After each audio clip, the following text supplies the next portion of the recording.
ইকরা বিসমি রাব্বিকাল্লাযী খালাক। পড়ুন আপনার প্রভুর নামে যিনি আপনাকে সৃষ্টি করেছেন। ও সোনার ভাইরা, কোরআন নাযিল যে দেশে হয়েছে সেই দেশে গিয়ে একটু কোরআন পড়তে পারলাম না। শুধু তাই নয়, যখন আপনি রিয়াজুল জান্নাতের ভিতরে ঢুকবেন, এখন তো ফর্ম ফিল আপ করে ঢুকতে হয়। 15 মিনিট কি 10 মিনিট আপনাকে রিয়াজুল জান্নাতে বসার সুযোগ, আর বেশি আপনি দাঁড়াতে পারবেন না। ভাইরা আমার কথা, হাজী সাহেব ছুটে গিয়ে আল্লাহ রাসূলের রওজার পাশে গিয়ে বসে কোরআন শরীফটা তেলাওয়াত করেন। রাসূলের রওজার পাশে কোরআন তেলাওয়াত করব। রিয়াজুল জান্নাতের ভিতরে ঢুকে আল্লাহ রাসূলের একেবারে রওজার নিকটে বসে বসে কোরআন তেলাওয়াত করবে। আল্লাহ রাসূলের পাশে একটু কোরআন তেলাওয়াত করব। আজও সেই উঁচু জায়গাগুলো সাহাবে সুফফা যারা রাসূলের কাছে এসে কোরআন শুনতেন, হাদিস শুনতেন, ও ভাইরা আমার, মসজিদে নববী শরীফে রাসূল করিম সাল্লাল্লাহু আলাইহি সাল্লাম শিক্ষাঙ্গন বানিয়েছিলেন, মানুষদেরকে কোরআন শোনাতেন, তেলাওয়াত শোনাতেন। আজও পর্যন্ত মসজিদে নববী শরীফে প্রত্যেকটা প্লেয়ারের ভাইরা আমার গলায় অধিকাংশ আবার মনে হয় শত শত হাফেজে কোরআন তানা বসে হাজার হাজার বাচ্চাদেরকে কোরআন শিক্ষা দিচ্ছে। একটু জোরে বলুন না সুবহানাল্লাহ। ভাইরা, আমরা কোরআন থেকে দূরে, আমরা কোরআন থেকে দূরে রয়েছি, কোরআন কি ভাবিনি। এই জন্য আমি আপনাদের কাছে বলি, কোরআন পড়ুন। বাড়িতে বিবিকে বলুন, বিবি, ও বিবি শোনো, তুমি অনেক আমার সংসারের অনেক কাজ তুমি করেছো, 24টা ঘন্টার ভিতর অন্তত আধা ঘন্টা একটু সময় বার করে একটু কোরআন পড়ো। আমার বাড়িতে অন্তত একটু কোরআন তেলাওয়াত হোক। যদি আপনার বাড়িতে কোরআনের আওয়াজ হয়ে যায়, কোরআন তেলাওয়াত হয়, ওই বাড়িতে আল্লাহর তরফ থেকে রহমত বর্ষিত হবে। কোরআনের আওয়াজ হচ্ছে আপনার বাড়িতে, আর আমাদের বাড়িতে কোরআন তেলাওয়াতের আওয়াজ নেই। সত্যি কথা বলেন, বছর কি বছর যাচ্ছে, বাড়ি কোরআনের আওয়াজ নেই। এই মোবাইল নিয়ে এসে কোরআন শরীফের সেই আওয়াজ উঠে গেছে। এই একটু মিলাদ হচ্ছে বলে যা 2-4টে আয়াত তেলাওয়াত হচ্ছে, তাছাড়া আর বাড়ি হয় বলে মনে হয় ভাই? হচ্ছে না, সময় নেই। ছেলে বিয়ে দেবে, সবাই ইচ্ছাটা ভালো দেখি বৌমাল আসবো যেন একটু কোরআন শরীফ জানে।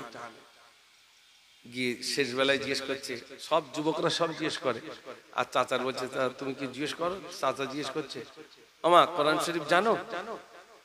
রুগীর মুখ থেকে উচ্চারণ হচ্ছে না, পাশে হোমগার্ড দাঁড়িয়ে রয়েছে, উনি বলছে 2-3 বার খতম হয়ে গেছে।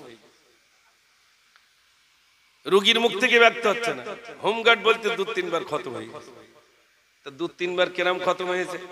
মাধ্যমিক পাশ করেছে, উচ্চ মাধ্যমিক দেবে, আবার এই একটু ছুটি ছাটা থাকে, হুজুরি বলে দিচ্ছে, হুজুর ওই সামনে বেশাদি দিতে হবে, তাই মাসখানি সময় রয়েছে, একটু কোরআন শিখে দাও। তো হুজুরির কাছে কতদিনের জন্য দিতেছ ভাই? 1 মাসের জন্য। 1 মাসের জন্য দিয়েছে, আর হুজুর দেখতে জামা লুঙ্গি টুঙ্গি যা তো কিছু দেবে, ও যেভাবে হোক টেনে টুলে খতম, ঠেলিয়ে ঠুলে যেভাবে হোক তুলে দে। কুল আল্লাহ মানে সূরা ইখলাস পড়তে গেলে অন্তত 15 দিন লাগে, কারোর দাঁত ভেঙে যাচ্ছে, এইরকম সূরা ইখলাস পড়ছে। আল্লাহ, এই যদি আমরা কোরআন শরীফ শিখি ভাই, কোরআন শরীফ আপনি তারতিলের সহিত পড়বেন, যত তেলাওয়াত করবেন তারতিলের সহিত পড়বেন, আল্লাহ পাক তত বেশি সওয়াব আল্লাহ আপনাকে দিয়ে দেবেন, আল্লাহ তত বেশি খুশি হয়ে যাবেন। জোরে বলুন না সুবহানাল্লাহ। আল্লাহর সঙ্গে আপনি কথা বলছেন তারতিলের সহিত, থেমে থেমে। আর কোরআন শরীফ এত সুন্দর, আপনি যদি ধীরে ধীরে পড়েন তা পদ্মর মতো লাগবে। পদ্ম যেরকম প্রত্যেকটা শেষের অক্ষরের সাথে যেমন সামঞ্জস্য, যেমন আমাদের কোরআন শরীফের 114টা সূরার ভিতরে 114 নম্বর সূরাটা কুল আউযু বিরাব্বিন নাস, লাস্টে দন্তস্ব, মালিকিন নাস, ইলাহিন নাস, মিন শাররিল ওয়াসওয়াসিল খান্নাস, الذي يوسوس في صدور الناس من الجنة والناس। প্রত্যেকটা লাস্টে দন্তস্ব আছে না নেই ভাই? যেটা সিন বাংলায় সেটা দন্তস্ব। তাহলে আপনি যত ওই সূরা ইখলাস পড়বেন, কুল হুয়াল্লাহু আহাদ, লাস্টে দ, আল্লাহুস সামাদ, লাম ইয়ালিদ ওয়া লাম ইউলাদ ওয়া লাম ইয়াকুল লাহু কুফুয়ান আহাদ, সব লাস্টে দ। ধীরে, আসলে এগুলো তো আমরা কোনোদিন ভাবি না। আপনি কোন সূরাটা পড়বেন? আর রহমান, লাস্টে দন্তান, আল্লামাল কুরআন, খালাকাল ইনসান, আল্লামাহুল বায়ান। একটু জোরে বলুন না সুবহানাল্লাহ। আল্লাহ রাসূল কোরআন শরীফ তেলাওয়াত করছেন আর পিছনে সাইবা বড় বড় কাফের, সে এসে রাসূলের কোরআন তেলাওয়াত শুনছে। শুনে কি আবু জেহেলের কাছে কি হচ্ছে, আবু জেহেল আমি যেটা শুনে এসেছি আমার মনে এটা ওই মুহাম্মদ সাল্লাল্লাহু আলাইহি ওয়াসাল্লামের বানানো কিছু হবে না, আমার মনে একটু ঐশী গ্রন্থ হবে, এত সুন্দর। আবু জেহেল বলছে ওটা আমি বিশ্বাস করি ঐশী গ্রন্থ, কিন্তু মেনে নিলে আমার চেয়ার থাকবে না। বুঝতে পারেন ভাই? মেনে নিলে আমার নেতৃত্ব থাকবে না, এই জ্বালাই তো আমি মানি না। আহা, মৌলুদুন নবী আপনারা দেখেছেন, হাজী সাহেব দেখেছেন, মাশাআল্লাহ। আল্লাহ রাসূল যে ঘরে থাকতেন সেই ঘরে রাসূল কোরআন শরীফ তেলাওয়াত করছেন, আর ওখান থেকে আবু জেহেলের বাড়ি বেশি দূর না, একেবারে কাছে। রাসূল করিম সাল্লাল্লাহু আলাইহি ওয়াসাল্লাম কোরআন তেলাওয়াত করেন, গভীর জনিতে শোনার জন্য সব থেকে বড় বেঈমান আবু জেহেল এক কোণায় চলে এলো। আবু জেহেল শোনার জন্য ঘরের কোণায় দাঁড়িয়ে দাঁড়িয়ে কোরআন শুনতে রইল। আবু জেহেল এসেছে, আবু সুফিয়ান জানে না, ও এক কোণায় চলে এলো। আবু সুফিয়ান এসেছে, উতবা জানে না, উতবা এক কোণায় চলে এলো, সাইবা এক কোণায় চলে এলো। চারজনে চার কোণায় কোরআন শুনতে শুনতে সকাল হয়ে যায়। আবু জেহেল মনে করলো সর্বনাশ যদি কেউ দেখতে পায়, বাবা সর্বনাশ ঘটে যাবে, পালাই। আবু জেহেল পালাতে শুরু করলো। আবু সুফিয়ান মনে মনে করলো আমাদের নেতা আবু জেহেল যদি দেখতে পায় সর্বনাশ ঘটবে, বাবা পালাই। আবু সুফিয়ানও পালাতে শুরু করলো। অন্ধকারের ভিতর দিয়ে দুজনের মুখোমুখি ঠুল। তুমি কে? বলছে তুমি কে? বলে আমি আবু জেহেল। তুমি কে? বলে আমি আবু সুফিয়ান। আবু জেহেল কি রে, কোরআন শুনতেইছে, আর ওদিকে উতবা সাইবা তারাও চলে এসেছে। আবু জেহেল বুঝেছে কোরআন শোনার জন্য এসেছিল। আবু জেহেল নিজে এবার বলতে শুরু করলো, তোরা কোরআন শুনতে এসেছিস? বলছে আমরা নাই, কোরআন শুনতে এসেছি। তুমি কি করতে এসেছো? আবু জেহেল দেখলো সর্বনাশ, আমি তো নিজেই বিগড়ে গেলাম। আবু জেহেল এবার বলছে শোনো সব কথা রাখ, আমার হাতে হাত দে। ওরা তিনজনে হাত দিল। তওবা পড়, আজ জীবনে কোরআন শরীফ তেলাওয়াত শুনবো না, কোরআন পড়া শুনবো না। মুহাম্মদ সাল্লাল্লাহু আলাইহি ওয়াসাল্লামের জবান থেকে কোরআন তেলাওয়াত শুনবো না। তওবা তিল্লা করে দিল। নেতা তওবা পড়ালো, প্রজারা তওবা পড়ে যে যার মতো চলে গেল। সবাই যে যার মতো ঘরে চলে গেল। আবু জেহেল মনে মনে করলো গত রাতে কোরআন শোনার এত মজা কি কোনোদিন ভোলা যায়? এত সুন্দর কোরআন তেলাওয়াত কোনোদিন আমি শুনি নাই। গত রাতের যে মজা, ওই মজা ছাড়া যাবে না। আমার হাতে হাত দিয়ে ওরা তিনজন তওবা পড়েছে, ওরা তো আর আসবে না। আমি আজ রাতে বিশ্ব নবীর কোরআন তেলাওয়াত একা একা মজা করে শুনবো। একটু জোরে বলুন না সুবহানাল্লাহ। বড় বেঈমান, বড় কাফের, ও শোনার জন্য এক কোণায় চলে এসেছে। আবু জেহেল এসেছে, আবু সুফিয়ান জানে না। আবু সুফিয়ান মনে মনে করলো আবু জেহেল তওবা পড়িয়েছে, ও বেটা তো আর আসবে না, ও বেটা আর আসবে না। তওবা পড়ানে ওয়ালা ও আর আসবে না। আজ আমি মজা করে কোরআন তেলাওয়াত শুনবো। ও এক কোণায় চলে এলো। উতবা এক কোণায়, সাইবা এক কোণায়, চারজনে চার কোণায় কোরআন শুনতে শুনতে সকাল হয়ে যায়। আবু জেহেল মনে করলো সর্বনাশ। আবু জেহেল মনে করলো গত রাতে ওরা তিনজন আমার হাতে হাত দিয়ে তওবা পড়েছিল, আবার যদি দেখা হয়ে যায় সর্বনাশ ঘটবে, পালাই। আবু সুফিয়ান মনে মনে করলো আবু জেহেল তওবা পড়িয়েছিল, ওর সঙ্গে যদি আবার দেখা হয়ে যায় সর্বনাশ ঘটবে, বাবা পালাই। ও পালাতে শুরু করলো। অন্ধকারের ভিতর দিয়ে আবার দুজনের মুখোমুখি ঠুল। জিজ্ঞেস করছে তুমি কে? বলছে তুমি কে? বলে আমি আবু জেহেল। তুমি কে? বলে আমি আবু সুফিয়ান। এই গত রাতে কোরআন শোনার জন্য আসলি, তওবা পড়লি, আজ আবার কিসের জন্য আসলি? তিনজন বলছে আবু জেহেল তুমি তো তওবা পড়িয়েছো, তাহলে তুমি কিসের জন্য এলে? আবু জাহেল চিন্তা করলো, সর্বনাশ, আমি নিজে কোরআন শোনার পাগলামিতে পড়েছি, আমি নিজে পাগল হয়ে যাবো না তো পাগল হয়ে যাবে স্বাভাবিক।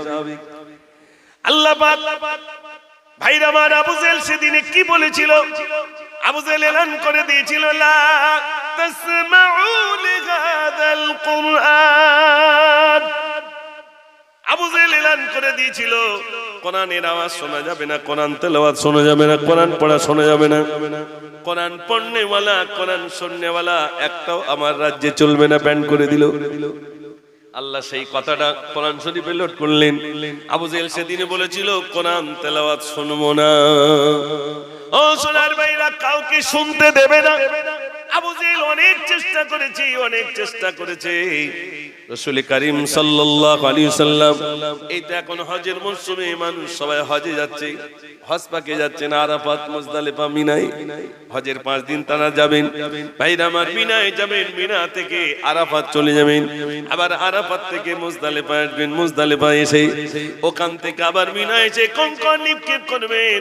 ভাইরা আমার, হজের আলোচনা আল্লাহ যদি আবার কোনদিন আনেন সেদিন বলবো।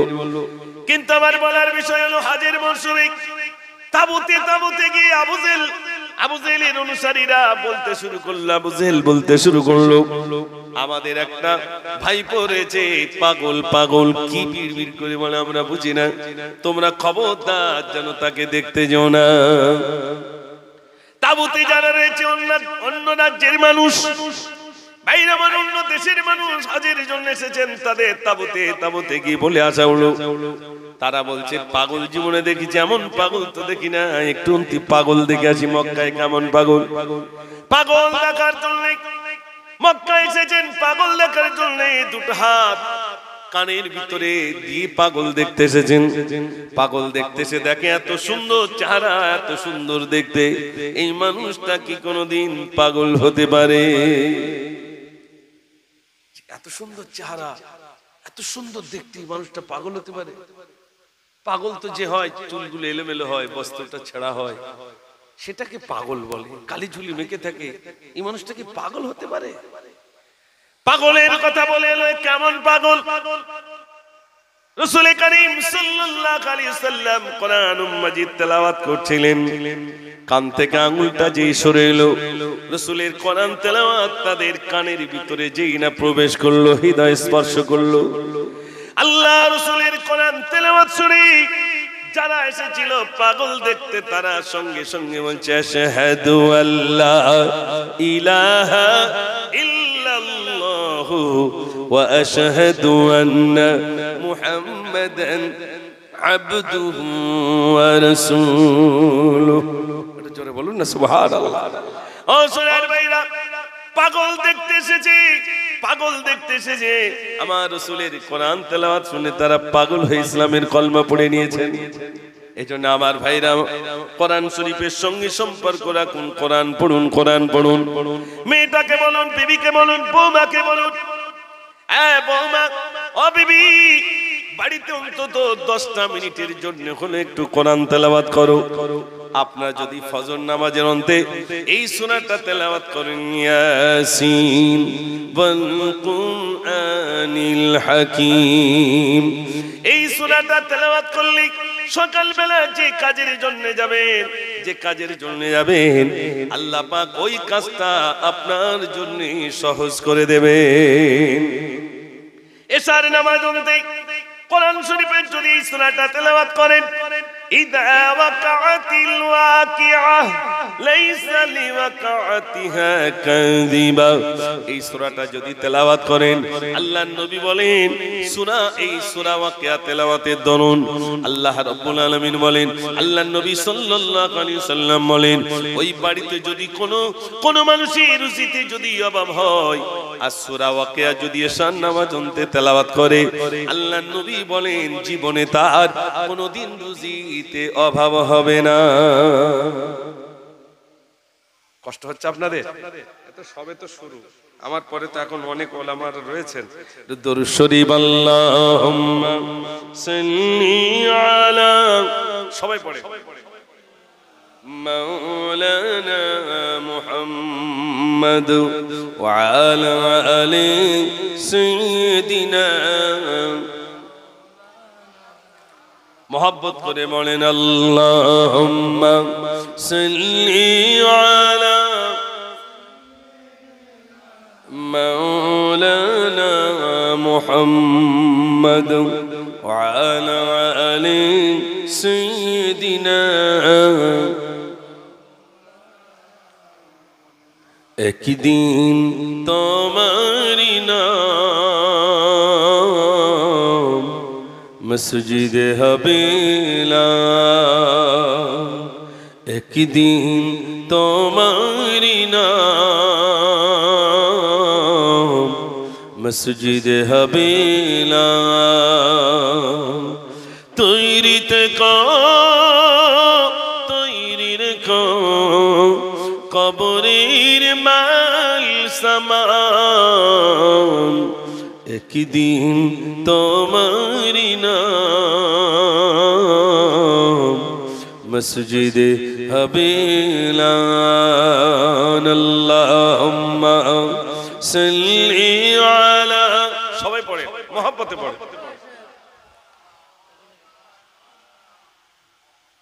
ওয়া আলা আলি সাইয়্যিদিনা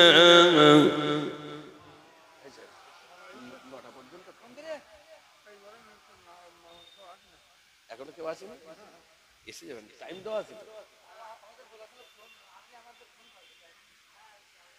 এসে গেছে মানে 9টায় টাইম তো একবার ডাইরেক্ট স্টেজে চলে এসেছে আমি গ্রামের ছেলে চৈতলে বাড়ি হলে কি হবে চৌমাথা যেন আমার মনে হয় বাড়ি আলহামদুলিল্লাহ তাই তো এখানে সবার আর সব থেকে বড় জিনিস যে ঘরের মাঠে হলেও আলহামদুলিল্লাহ ঘরের মানে একেবারে গ্রামে হলেও আপনারা যে এত ভাইরা এসেছেন এই প্রচন্ড গরমে আপনারা সমবেত হয়ে বসেছেন আলহামদুলিল্লাহ আমাদের মুরারি সাহা এই মুরারি সাহা তো এটা মুরারি সাহার ডাকে এখানে তার লোকজন কম নেই প্রচুর মানুষ আলহামদুলিল্লাহ তারপরেও এতগুলো মানুষের ভিতর দিয়ে আপনাদেরকে আল্লাহ বাছাই করে এখানে এনেছেন দেখেন কিচ্ছু বুঝতে পারি আর না পারি এই জান্নাতের বাগানে এসে শুধু বসেছেন কিছু বুঝি আর না বুঝি শুধু শুনছি আল্লাহ পাক আমাদের সগীরা গুনাহ ছোট ছোট গুনাহগুলো ধুয়ে মুছে সাফ করে দেবেন জোরে বলুন না সুবহানাল্লাহ ভাইরা তো আমি আপনাদের কাছে বলছিলাম যে হাজী সাহেব হসপাকে যাবেন অন্তত একটু কোরআন শরীফ শিখে যাওয়া যদি কোরআন শরীফ শিখে যায় আপনার অনুভূতিটা আরো বেশি বেশি ভালো লাগবে যে আপনি যে দেশে কোরআন নাজিল হয়েছিল সেই প্রত্যেকটা সূরার পরে দেখবেন মাক্কিয়া নইলে মাদানিয়া 114টা সূরা মক্কা রাসূল যখন মক্কায় ছিলেন যে সূরাগুলো নাজিল হয়েছে মাক্কিয়া যখন মদিনায় ছিলেন যে সূরাগুলো নাজিল হয়েছে মাদানিয়া তাহলে আপনি সেই দেশে যাচ্ছেন সেই দেশে গিয়ে যদি কোরআন না পড়তে পারলাম এখন হজ করতে গেলে মিনিমাম আমার তো মনে 5 লাখ 5.5 লাখ টাকা খরচ সবকিছু যদি ধরা যায় তাই এরকম একটা আনুমানিক 5 লাখ 5.5 লাখ টাকা খরচ এই এত টাকা খরচা করে যাব আল্লাহ যাকে নিয়ে যান তিনি যেতে পারেন তবে আমাদের এয়ারপোর্টে এখন দেয় কি বলতে পারবো না আগে দেওয়া হতো একটি কিতাব যারা কভারের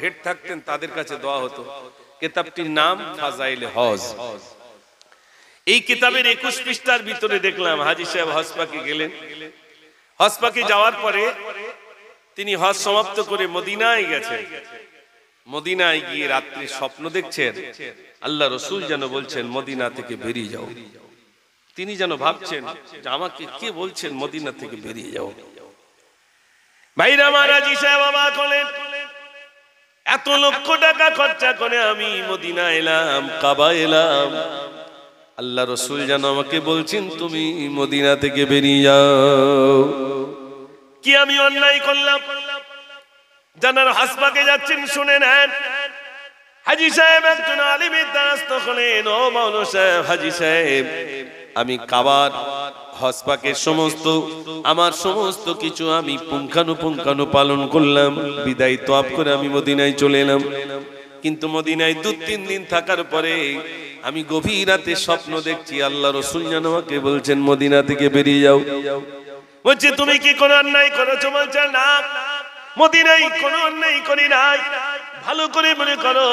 বলছে কোনো অন্যায় করি না, একটা অন্যায়ের কথা আমার মনে পড়ে। কি অন্যায় করেছো? বলছে মদিনার বাজার থেকে একটা লেবু কিনেছিলাম, লেবু। ওই লেবুটার কটা ছাড়িয়ে একটা গালে দিয়ে বলেছিলাম মদিনার লেবু টক। কি বলেছিল ভাই? মদিনার লেবু টক। কিতাবটার নামও বলে দিলাম, ফাজাইলে হজ। ভাইরা আমার, যেই না বলেছেন মদিনার লেবু টক। কেন বলেছো মদিনার লেবু টক? মদিনার কোন জিনিসকে খারাপ বলতে নেই। মদিনা আল্লাহ রাসূল শুয়ে রয়েছেন। এই মদিনার কাকরগুলো ধন্য, এই মদিনার গাছগাছালি গুলো ধন্য, এই মদিনার পাহাড়গুলো ধন্য, বালিগুলো ধন্য। আল্লাহ রাসূল মদিনায় শুয়ে রয়েছেন বলে মদিনার বালিগুলো পর্যন্ত ধন্য হয়ে গেছে। জোরে বলুন না সুবহানাল্লাহ। মদিনার কাকরগুলো ধন্য, মদিনায় রাসূল শুয়ে রয়েছেন বলে। কত হাজী সাহেব দোয়া করেছেন, আল্লাহ এই যাচ্ছি আজ যেন বাড়ি না আসি, রাসূলের দেশে যেন ঘুমিয়ে যেতে পারি। গাড়িতে উঠেছেন, চলে আসবো, ব্যাস আর নেই।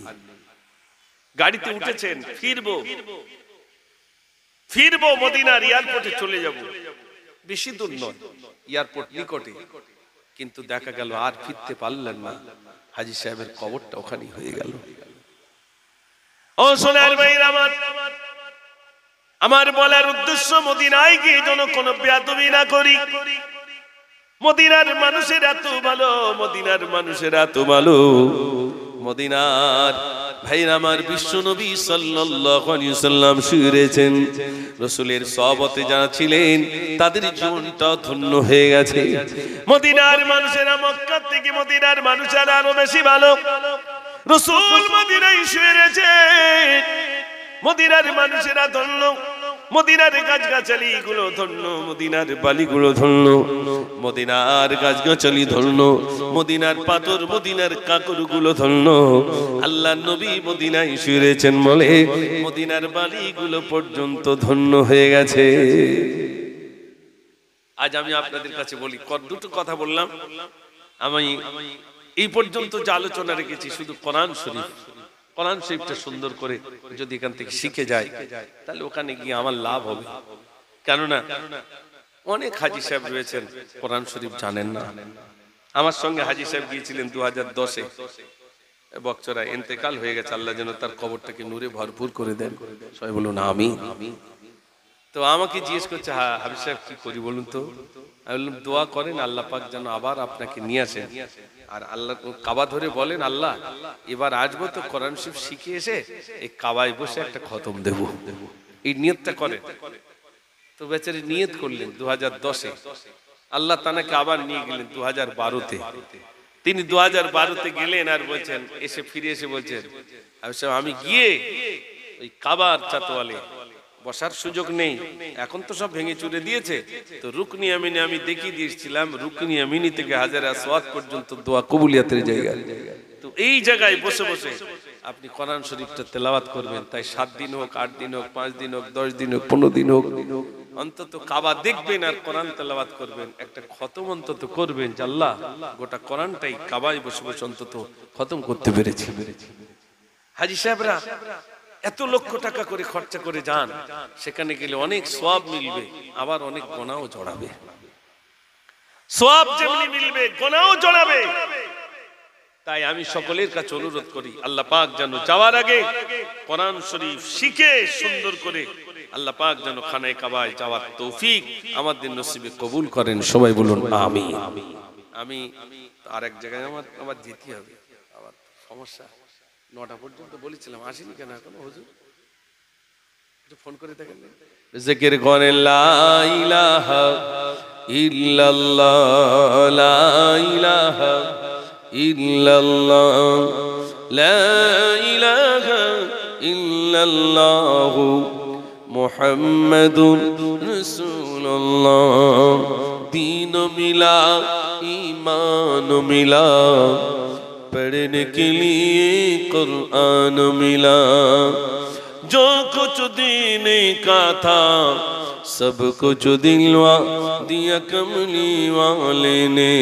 ला इलाहा इल्लल्लाह ला इलाहा इल्लल्लाह ला इलाहा इल्लल्लाह मुहम्मदुर रसूलुल्लाह। अल्लाहुम्मा सल्ली अला सबाई पढ़े मौलाना मुहम्मद व अला आलि सय्यिदिना। ভাইরা খুব ভালো লাগছে যে আপনারা এই মূল্যবান আপনাদের মূল্যবান সময় থেকে একটা সময় এখানে বসেছেন। আমার পরে আরো দুজন প্রখ্যাত আলেমে দ্বীন তাদের আলোচনা রাখবেন, কোরআন ও হাদিস দিয়ে আপনাদেরকে বোঝানোর চেষ্টা করবেন। জলসা দিন দিন বাড়ছে, কমছে না, দিন দিন বেড়েই চলেছে। প্রচুর পরিমাণ জলসা মানুষ দিচ্ছে। আর এই জায়গা তো আমি অনেক দিন থেকেই আসছি আলহামদুলিল্লাহ। পাশেই কবরস্থান, আর কবরস্থানকে কেন্দ্র করে আয়োজিত ধর্মসভা, তাই তো নাকি? তো এই কবরস্থান অর্থাৎ যারা চলে গেছেন, যা চলে গেছেন আমরা যাব। তো চলে গেছেন আর আমরা যাব। যারা চলে গেছেন তারা নামাজ পড়তে পারবেন না, রোজা রাখতে পারবেন না, এক কথায় কোনো ভালো কাজ তারা আর করতে পারবেন না। সব দরজা বন্ধ হয়ে গেছে। এখন যদি তারা ক্ষমা চায়, আর ক্ষমা হবে? জোরে বলে না। এখন যদি ক্ষমা চায় আর বলে আল্লাহ তুমি আমাকে ক্ষমা করে দাও, আর ক্ষমা হবে না। আমরা যারা হায়াতে আছি আমাদের ক্ষমা হবে, শুধু চাইতে পারি না। আল্লাহর ওয়াদা, বান্দা তুমি চাও, অন্যায় করেছো আমার কাছে চাও, আমি আল্লাহ তোমার অতীতের ত্রুটি ক্ষমা করে দেব। জোরে বলুন না সুবহানাল্লাহ। আল্লাহ রাব্বুল আলামিন বলেন, বান্দা তুমি অন্যায় করেছো দুনিয়ায়, তুমি দুনিয়ায় কি নোংরা কাজে কুকর্মে তুমি লিপ্ত ছিলে, বান্দা তুমি তওবা করো। আত-তাইবুনাল আবিদুন, তওবা করে ইবাদত করনে वाला, বেশি বেশি করে তওবা করুন, আল্লাহর কাছে রোনাজারি করুন, নিজের গুনাহের জন্য কাঁদুন।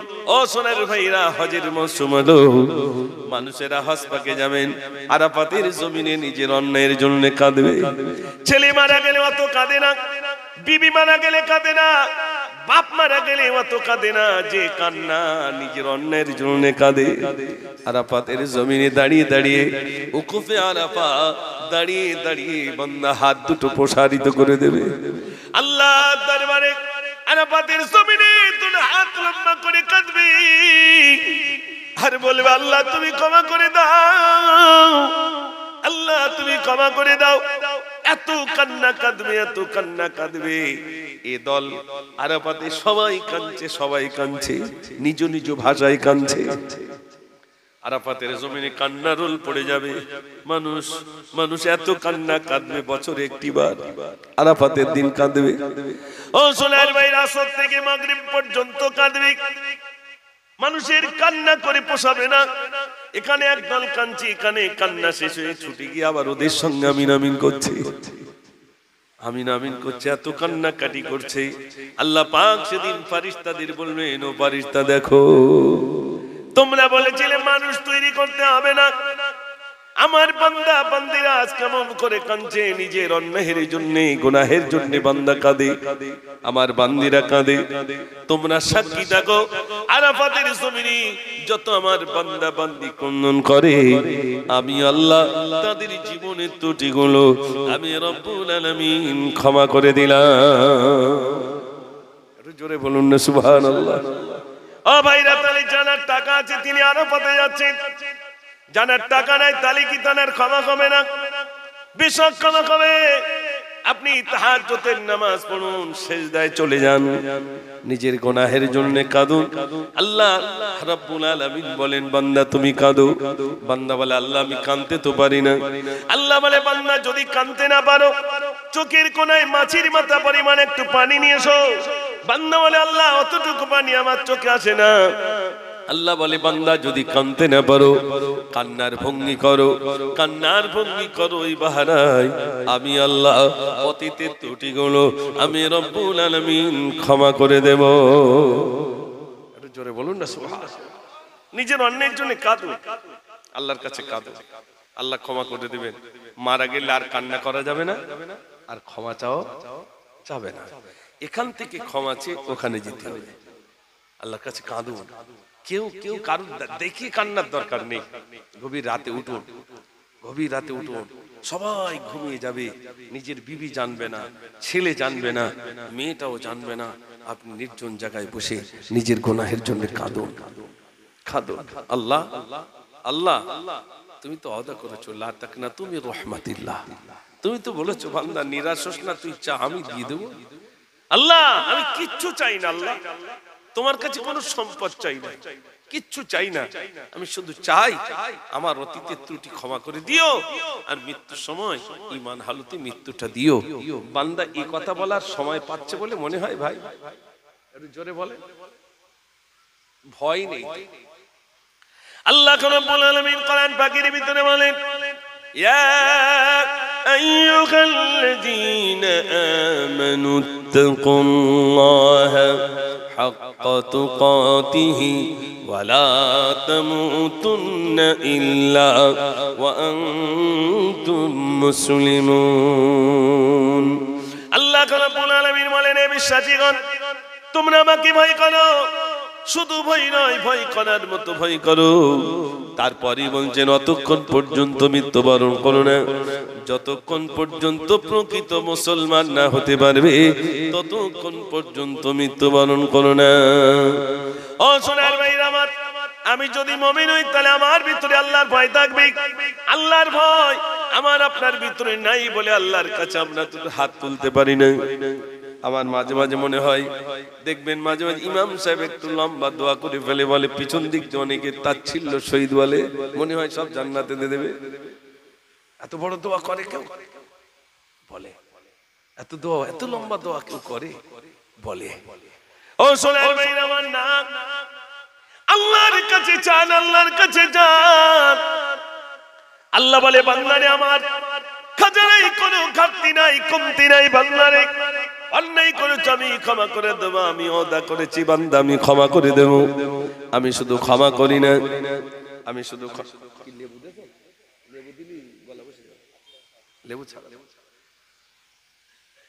কয়েকবার তাকবীর দেন দিন দেখি, একটা সব উঠি উঠি যাচ্ছে কেন, কি ব্যাপার?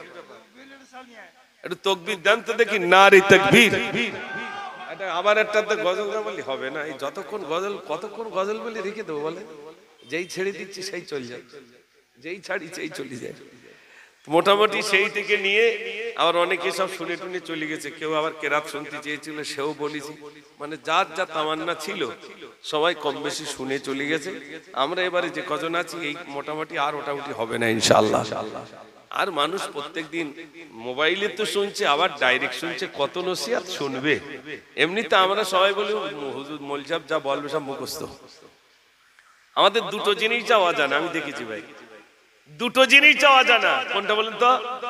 ওই মানুষ মারা গেলে পিছন দিক দিয়ে দেখবেন বলবে, ইমাম সাহেব নিয়তটা একটু জোর করে বলবেন, এইটা যাওয়া জানা।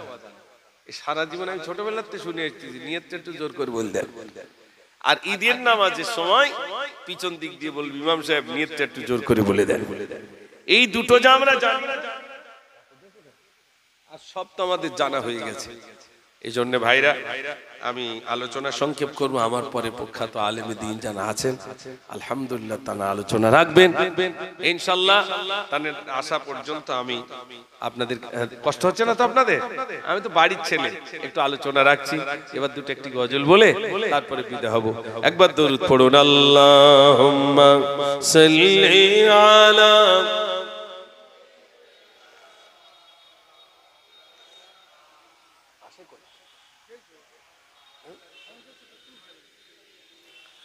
مولانا محمد اللهم صل على সবাই পড়ে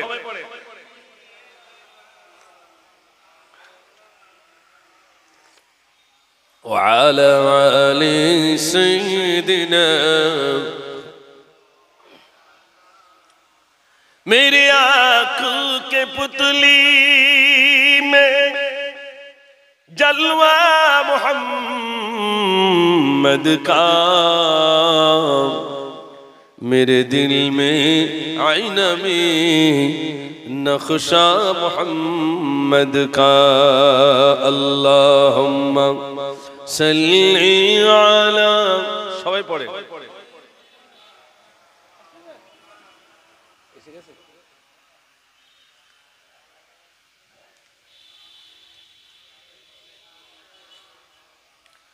कलमा ज़िक्र कौन ला इलाहा इल्लल्लाह, ला इलाहा इल्लल्लाह, ला इलाहा इल्लल्लाह मुहम्मदुर रसूलुल्लाह। अल्लाहुम्मा सल्ली अला, সবাই পড়ে, وعلى آل سيدنا। ভাইরা শেষ কথা বলে যাই, পাশে কবরস্থান, কবরের দিকে তাকান আর ভাবুন আমাদের কত পূর্বপুরুষ সব এখানে শুয়ে, আমারও যেতে হবে। ওইখানে তাকান আর নিজেকে ভাবুন ওরা শুয়ে আছে, আমাকেও যেতে হবে। রেহাই আছে বলে মনে হয়? মানুষ এটা বিশ্বাস করতে চায়।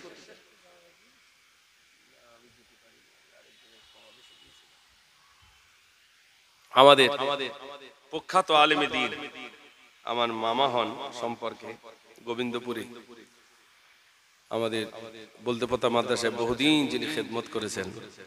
আর আমি ছোটবেলায় দেখেছি হুজুর আমাদের বাড়িতেও বা আশেপাশে যত জলসা হতো আগে হুজুরাই যেতেন। বলেন কত বড় মাপের আলেম, কত বড় মাপের আলেম। আল্লাহ যেন তার কবরটাকে নূরে ভরপুর করে দেন, সবাই বলুন আমিন। আমাদের জি আমাদের বড় বড় ভাইদের অনেকের আব্বাদের ওস্তাদ তিনি আজ বিদায় হয়েছেন। এত বড় মাপের আলেম আল্লাহ তাকে বানিয়েছিলেন, কোনো অহংকার ছিল না, কোনো ফখর ছিল না, সর্বদাই নম্রভাবেই চলতেন। আল্লাহ তানাকে আমাদের থেকে তিনি বিদায় হয়েছেন। আল্লাহ পাক যেন তানার কবরটাকে নূরে মুনাওয়ারা করে দেন, বলুন আমিন। আমার ভাইরা এমন জীবন গঠন করেছেন, আজ মানুষ সবাই তানাদের জন্য দোয়া করছে। এমন জীবন তৈরি করে মাটিতে গেছেন, ছেলে না গেলেও এমন মানুষ তৈরি হয়ে গেছেন, তানার আদর্শে মানুষ আদর্শিত হয়েছেন। ছুটে গিয়েছেন জানা যায়, ছুটে যাচ্ছেন কবরের ধারে গিয়ে দুটো হাত তুলে দোয়া করছেন। আল্লামা হিন্দ আল্লামা রুহুল আমিন শাহ রাহমাতুল্লাহ আলাইহি হুজুরের রওজার পাশে প্রতিদিন কত মানুষ যাচ্ছেন, সেখানে গিয়ে কবর জিয়ারত করছেন। করছেন না করছেন না ভাই? প্রত্যেকেই দোয়ার সঙ্গে আল্লামা হুজুরের নামটা বলছেন। আল্লাহ হুজুরের সবটুকু পৌঁছে দিও। আমার আপনার নাম মুখে আসবে না, জাতির জন্য এমন কাজ করে গেছেন, কওমের জন্য এমন কাজ করে গেছেন, আল্লাহকে এমন রাজি করেছেন, এমন সালেহ বান্দা হয়েছেন, এমন ওলির দরজা পেয়ে গেছেন। মানুষ দোয়া করলেই হুজুরের নামটা আগে বলছেন, হুজুর হুজুরের আল্লাহ আল্লামা হিন্দ আল্লামা রুহুল আমিন শাহ রাহমাতুল্লাহ হুজুরের সবটুকু পৌঁছে দিও। এই কথা আমরা বলি না ভাই? আল্লাহ এমন দরজা তানাকে দিয়েছেন। তিনি এই কাফন দাফনের জন্য কিভাবে কবরস্থ করব, কিভাবে গোসল দেব, আব্বা মারা গেছে, মা মারা গেছে, মহিলারা কিভাবে গোসল দেবেন, পুরুষের কিভাবে গোসল দিতে হবে, কাপড়টাকে কি করতে হবে, কিভাবে কাটতে হবে, এক কথায় হুজুর সব লিখে গেছেন। কত বাহাস তিনি করেছেন। আজ আল্লামা হুজুরের কিতাব দেখে বড় বড় আমাদের দেওবন্দি বড় বড় আলেমরা তারা স্যালুট জানাচ্ছেন। বাংলা কিতাব দেখে তানার কিতাবে যে হাওলাগুলো তিনি দিয়েছেন, তানার কিতাব দেখে মানুষ স্যালুট দিচ্ছেন। না, তিনি এই পশ্চিম বাংলার বুকে একজন, হিন্দুস্তানের এই পশ্চিম বাংলার বুকে সবথেকে একজন বড় মাপের আলেম ছিলেন। জোরে বলুন না সুবহানাল্লাহ। তিনি কিতাব লিখে গেছেন, এমন জাতির জন্য এত কিতাব তিনি লিখে গেছেন। আর বলেছেন, আমি রুহুল আমিন ওই বাড়িতে যে বাড়িতে আমার কিতাব রয়েছে। আর সেই কিতাবগুলো এখানে আমরা অনেকে আছি, কিতাব আমাদের বাড়িতে নেই। হুজুরের কিতাব আমাদের ওই একটা আধটা হয়তো থাকতে পারে, তাও সে যত্নে নেই, অযত্নে শেষ হয়ে যাচ্ছে। আমি দেখেছি আমার আব্বাকে, আমি নিজে দেখেছি হেল্লায় বসে বসে বা একটু শুয়ে পড়লো, এখন তো পাকা, তখন কারেন্ট টাইন ছিল না, হাত পাকা ছিল, ওই বারান্দায় শুয়ে পড়ে তবু হুজুরের কিতাব পড়ছেন, তাফসীরে মারিফুল কোরআন পড়ছেন বাংলায়। এইসব কিতাবগুলো মানুষ পড়তেন, জ্ঞান সঞ্চয় হতো। এখন কোরআন আপনার কিতাব পড়নেওয়ালা পাওয়া যাচ্ছে না, সময় নেই, মানুষ কিতাবের আঙ্গিনায় আসছে না, জ্ঞান সঞ্চয় করার ইচ্ছা মানুষের ভিতরে নাই। ঠিক বলছি না ভুল বলছি ভাই? মানুষ জ্ঞান সঞ্চয় করছে না। ও সোনার ভাইরা, আমি এজন্য বলি কবর পাশে আমাদের, এই কবরে আমাদের একদিন চলে যাওয়া লাগবে, চলে আমাদের যেতে হবে। কোন মুহূর্তে ডাক আসবে জানি না। ফাইদা জা আজালুহুম লা ইস্তাখিরুনা সাআতান ওয়া লা ইস্তাকদিমুন। একটা সেকেন্ড আগে নয়, একটা সেকেন্ড পরে নয়, ঠিক নির্বাচিত সময় আমার আপনার মৃত্যুটা হয়ে যাবে, মরণ এসে যাবে। কেউ সেদিন আমাকে আপনাকে ধরে রাখতে পারবে না। ভাইরা আমার, মরে যান, আজ মরে যাবেন, কাল সকালবেলা মাটি হয়ে যাবে, আপনাকে আর আমাকে রেখে দেওয়া হবে না। সোনার ভাইরা আমার, মরণ কাউকে ছাড়েনি, ছাড়বে না। ইমাম গাজ্জালী রাহমাতুল্লাহ আলাইহির কাছে এক যুবক এসে বলছে, হুজুর আমি একটা স্বপ্ন দেখলাম। কি স্বপ্ন দেখেছো? হুজুর আমি স্বপ্ন দেখলাম একটা বাঘ যেন আমাকে তাড়া করে নিয়ে আসে। বাঘের তাড়ায় ছুটতে বেশ কিছু দূর চলে গেলাম, সামনে গিয়ে দেখলাম একটা রশি ঝুলছে, দড়ি ঝুলছে। ছুটে গিয়ে আমি দড়িটা ধরলাম, আমি নিচের দিকে তাকালাম, বিরাট একটা গর্ত, গর্তের দিকে আমি লুকাতে গেলাম। নজর করে দেখলাম নিচের দিকে বড় বড় সাপ পোকামাকড় রইল। আমি না উপরে উঠতে পারি না নিচে আসতে পারি। বক্তাদের দাউদ দেয়নি নাকি?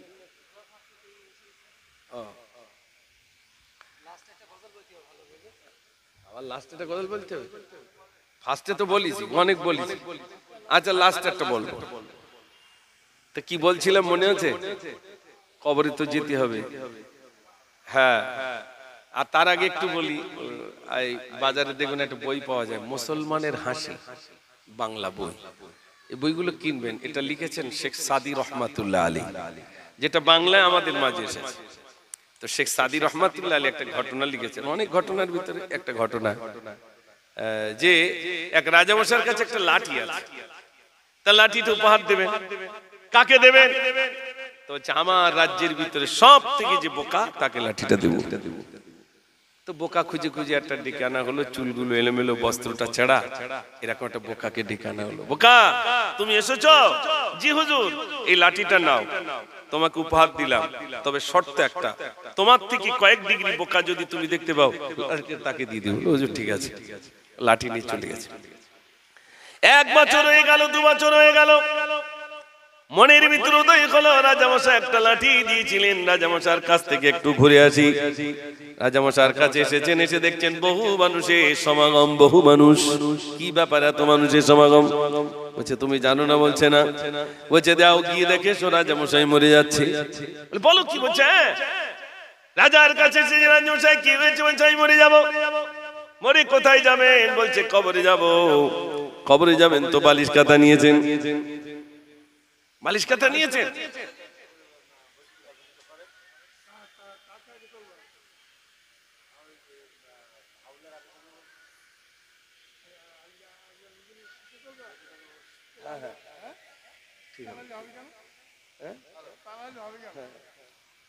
ভালো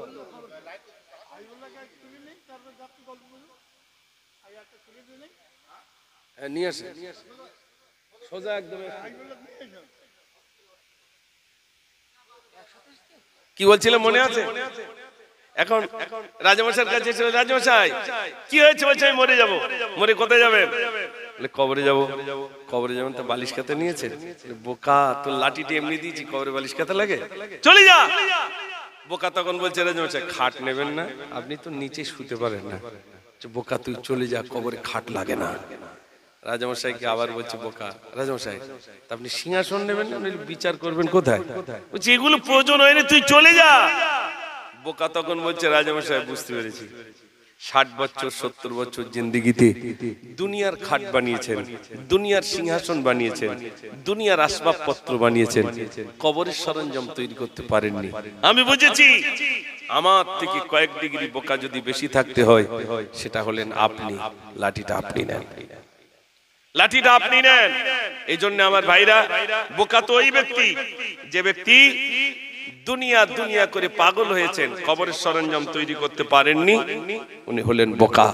উনি চালাক যে ব্যক্তি দুনিয়াকে বিসর্জন দিয়েছেন, আখিরাতের পুঁজি সঞ্চয় করেছেন, উনি হলেন চালাক। আল্লাহ পাক যেন আমাদের সুমতি দান করেন এবং বেশি বেশি কবরের কথা আল্লাহ যেন স্মরণ করার তৌফিক আমাদের নসিবে কবুল করেন, বলুন আমিন। পরিশেষে যাওয়ার আগে একটা গজল বলে আর আপনাদের থেকে বিদায় হব ইনশাআল্লাহ। একবার দরুদ পড়ুন, আল্লাহুম্মা সাল্লি আলা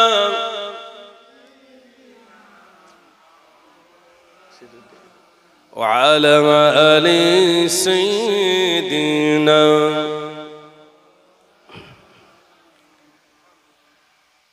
মাশাআল্লাহ, আমি এতক্ষণ থাকার কথা না, তারপরেও আলহামদুলিল্লাহ বেশ কিছু সময় আপনাদের কাছে কাটিয়েছি। আমার পরে আরো দুজন বক্তা, বিশেষ করে আমাদের সৈয়দ আলী আসগর সাহেব হুজুর এসেছেন, আলী আসগর সৈয়দ আলী আসগর সাহেব হুজুর সুদূর মেদিনীপুর থেকে এসেছেন। আলহামদুলিল্লাহ, ওনার তো পাওয়া যায় না, আমরা পেয়েছি, এটা আমাদের ভাগ্যের ব্যাপার। আলহামদুলিল্লাহ, তিনি আপনাদের মাঝে আলোচনা রাখবেন।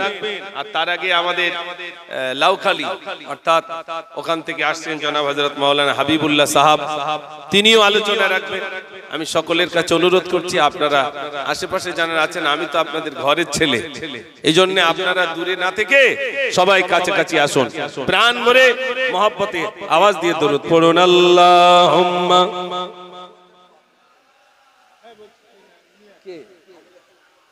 নাস্তা করতে জিজ্ঞেস কর করবো। হ্যাঁ হ্যাঁ হ্যাঁ,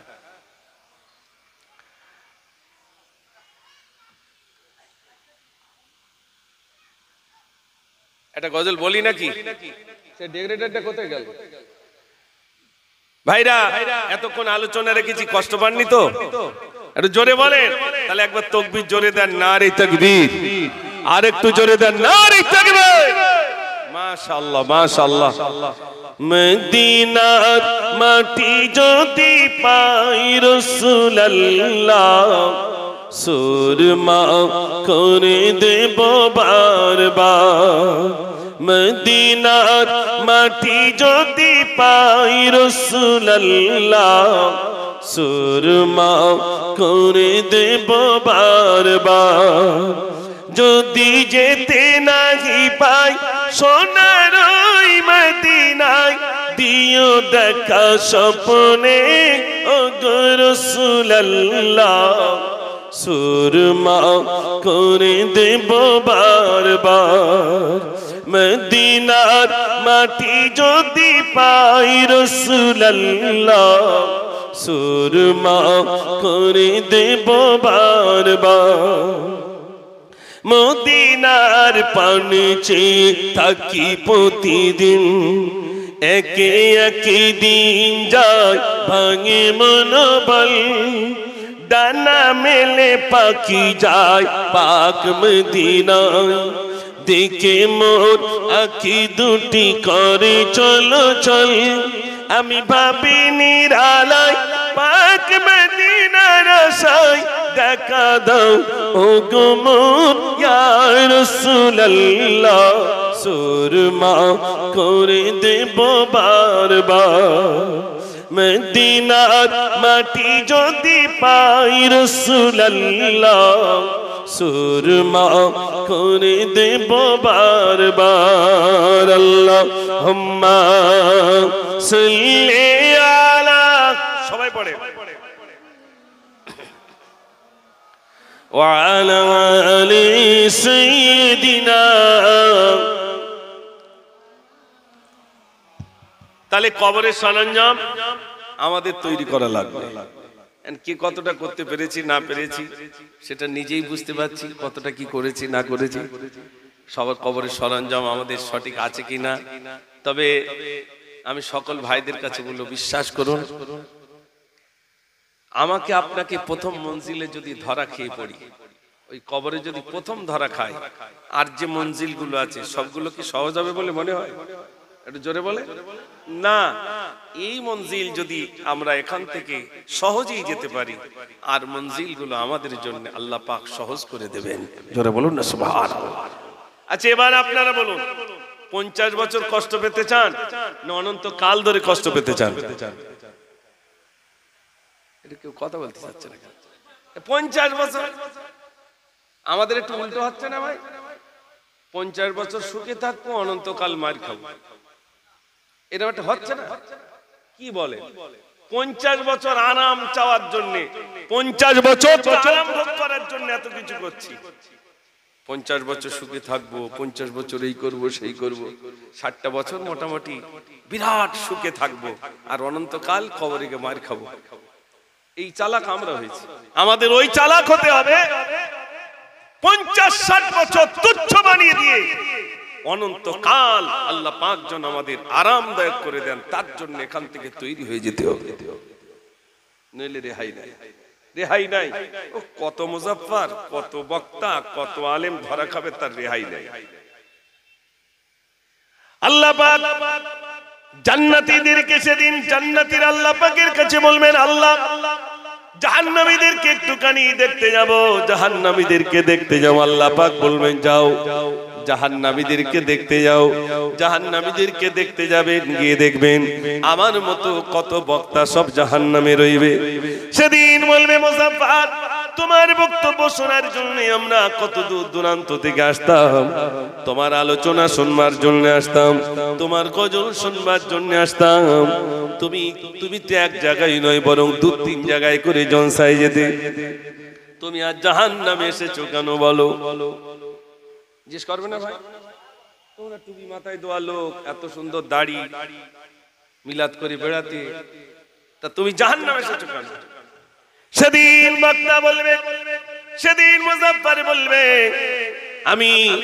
আমি দুনিয়ায় আমি এমন করে মানুষকে খুশি করার জন্য আমি জলসা করে বেড়াতাম, মানুষের সামনে নাচ বলতাম, মানুষ আমাকে বিরাট শিল্পী বলবে, বক্তা বলবে। মানুষকে খুশি করার জন্যই কাজ করেছিলাম, এই জন্য আল্লাহ পাক আমাকে জাহান্নামে দিয়েছে, রেহাই নাই। জি মাশাআল্লাহ, আমাদের জনাব হযরত মাওলানা হাবিবুল্লাহ সাহেব, বেশ এই মাসটায় ওনার সঙ্গে আমার প্রায় আলহামদুলিল্লাহ যোগাযোগ হচ্ছে। আলহামদুলিল্লাহ, একটু তাকবীর দেন, নারে তাকবীর, নারে তাকবীর। জনাব হযরত মাওলানা হাবিবুল্লাহ সাহেব, জোরে বলুন জিন্দাবাদ, নারে তাকবীর। মাশাআল্লাহ, তিনি এসেছেন আমাদের প্রাণপ্রিয় আমাদের জনাব হাজী সাহেব, তিনি আজ সভাপতিত্ব করছেন। অবশ্যই তিনি আপনাদের কাছে কিছু বলবেন। আপনারা আশেপাশে যারা আছেন সবাই ভিতরে আসুন। আলহামদুলিল্লাহ, আমাদের মাঝে এসে পড়েছেন, যার বক্তৃতা শোনার জন্য আশেপাশে মানুষরা চাতক পাখির মতন হয়ে আছেন, কখন সেই হাবিবুল্লাহ আসবে। আল্লাহ রহমতে আমাদের মাঝে এসে গেছেন। আমি অনুরোধ করে বলবো, যারা এখনো আশেপাশে ঘোরাফেরা করছেন, আপনারা সামনে চলে আসুন। আমরা হুজুরের বক্তব্য প্রাণ করে মহব্বত সহকারে আমরা শুনবো। আমি আপনাদের কাছে অনুরোধ করে বলবো, আপনারা চলে আসুন। এবার আপনাদের সম্মুখে বক্তব্য রাখবেন